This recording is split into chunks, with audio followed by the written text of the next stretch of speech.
Welcome to village cooking style. இன்னும் நம்ம சேனலை சப்ஸ்கிரைப் பண்ணாதவங்க சப்ஸ்கிரைப் பண்ணுங்க.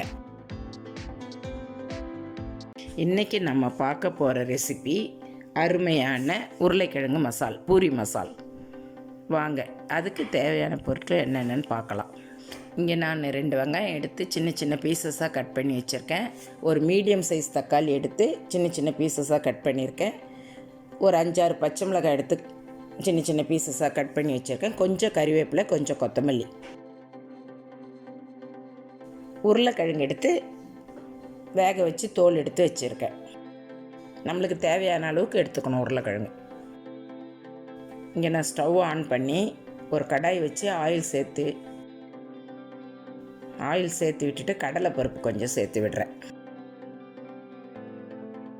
கடுகும் கொஞ்சம் சேர்த்து விட்டுட்டு கடுகு பொரிஞ்சு வரணும், கடலைப்பருப்பு செவந்து வரணும். இப்போ கடுகு பொரிஞ்சு கடலைப்பருப்பு செவந்து வருது பாருங்கள். இந்த ஸ்டேஜில் நம்ம வெங்காயத்தை சேர்த்து விடணும். வெங்காயத்தை சேர்த்து நம்ம நல்லா வதக்கி விடணும்.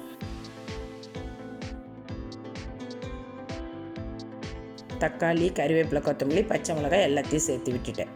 அந்த வெங்காயத்தை கூட எல்லாத்தையும் நம்ம மறுபடியும் இதெல்லாம் நம்ம கட் பண்ணி வச்சோம் இல்லைங்களா, அது எல்லாத்தையும் சேர்த்து விடுறேன். சேர்த்து விட்டுட்டு நல்லா வதக்கி விடணும். நம்ம காரத்துக்கு வெறும் பச்சை மிளகாய் தான். தேவையான அளவு உப்பும் சேர்த்து விட்டுடணும். அந்த மசாலாவுக்கு தேவையான அளவு உப்பு சேர்த்து விட்டுட்டு வதக்கணும்னா நம்மளுக்கு நல்லா வதங்கி வரும். நம்ம உப்பு சேர்த்து வதக்கும்போது நம்மளுக்கு வெங்காயம் தக்காளிலாம் நல்லா மசிஞ்சு வதங்கி வரும். இப்போ நம்ம வேக வச்சு எடுத்து வச்சுருந்த உருளைக்கிழங்கை நல்லா மசிச்சு இந்த மாதிரி சேர்த்து விட்டுடணும். இந்த மாதிரி சேர்த்து எல்லாம் மிக்ஸ் ஆகிற அளவுக்கு நல்லா வதக்கி விடணும்.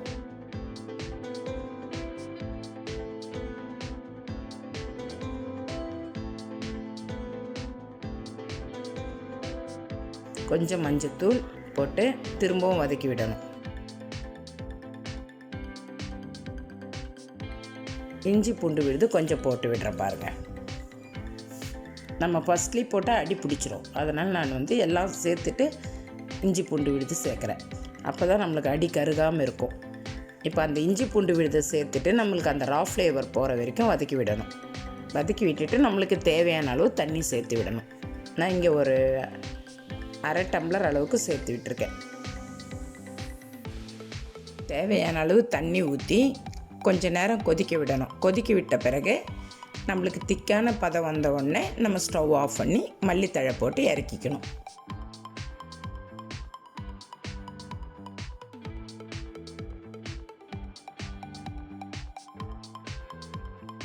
இப்போ மேலே மல்லித்தழை தூவி நம்ம சர்வ் பண்ண வேண்டியது தான். இப்போ நமக்கு உருளைக்கிழங்கு மசால் ரெடி ஆகிடுச்சு. இப்போ ஒரு பவுலில் எடுத்து நம்ம சர்வ் பண்ண வேண்டியது தான். அருமையான உருளைக்கிழங்கு மசால் ரெடி. பூரி மசால் ரெடி. பூரிக்கு, சப்பாத்திக்கு, தோசை, இட்லி எல்லாத்துக்குமே இது தொட்டு சாப்பிட நல்லாயிருக்கும். இந்த வீடியோ உங்களுக்கு பிடிச்சிருந்தா லைக் பண்ணுங்கள், கமெண்ட் பண்ணுங்கள், மறக்காமல் உங்கள் ஃப்ரெண்ட்ஸுங்களுக்கு ஷேர் பண்ணுங்கள்.